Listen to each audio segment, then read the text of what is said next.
اللہ کے نبی صلی اللہ علیہ وسلم نے فرمایا کہ من لزم الاستغفار جعل اللہ له من كل ضیق مخرجا ومن كل هم فرجا ورزقه من حيث لا يحتسب، کہ جو شخص بھی کثرت سے استغفار کرتا ہے اور استغفار کو لازم پکڑتا ہے، اللہ رب العالمین اس کے لیے ہر تنگی سے، ہر ڈیفیکلٹی سے ایک وے آؤٹ نکال لیتا ہے۔ اللہ رب العالمین اس کے لیے ایک راستہ نکال دیتا ہے، اور ہر پریشانی سے، ہر غم سے اللہ رب العالمین اسے نجات دیتا ہے۔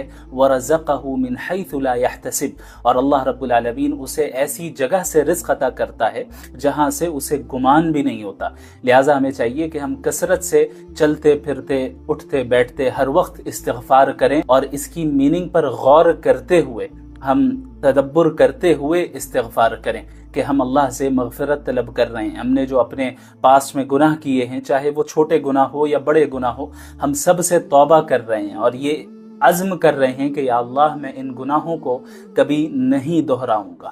اللہ رب العالمین پر توکل کرنے کا ہرگز یہ مطلب نہیں ہے کہ ہم اسباب کو اختیار کیے بغیر اور اپنی طرف سے محنت کیے بغیر اللہ پر بھروسہ کرتے رہیں اور مصیبت کے ٹل جانے اور کام کے پورا ہو جانے کا انتظار کرتے رہیں، بلکہ حقیقی توکل یہ ہے کہ ہم اپنی استطاعت کے بقدر مکمل کوشش کریں، محنت کریں، اسباب کو بھی اختیار کریں، اور پھر اس کے بعد مکمل طور پر اللہ رب العالمین پر اطمینان کے ساتھ بھروسہ رکھیں۔ اللہ رب العالمین نے قرآن کریم میں فرمایا وَمَن يَتَوَكَّلْ عَلَى اللَّهِ فَهُوَ حَسْبُهُ، کہ جو شخص بھی اللہ پر توکل رکھے گا اللہ اس کے لیے کافی ہے، یعنی اللہ اس کے لیے ہر چیز سے کافی ہے، اللہ اس کا حامی و ناصر ہے۔ آپ اندازہ کریں کہ اللہ رب العالمین آپ سے براہ راست کہہ رہا ہے کہ میں تمہارے لیے کافی ہوں۔ یہ کیا ہی بہترین راحت کا ذریعہ ہے اور اطمینان کا ذریعہ ہے۔ توکل کا یہ مطلب نہیں ہے کہ آپ کو کوئی تکلیف نہیں آئے گی، بلکہ توکل کا مطلب یہ ہے کہ جب آپ کو کوئی تکلیف پہنچے تو آپ یہ جانیں کہ اللہ آپ کے ساتھ ہے، اور آپ کے ساتھ ہر حال میں خیر کا معاملہ ہی ہوگا، چاہے راستہ کتنا ہی طویل کیوں نہ ہو جائے۔ لہٰذا افسوس نہ کریں، مایوس نہ ہوں، غم نہ کریں، بلکہ کام کریں، محنت کریں، اپنی استطاعت کے بقدر کوشش کریں اور دعا کریں، اور پھر کہیں حسبی اللہ، اللہ میرے لیے کافی ہے۔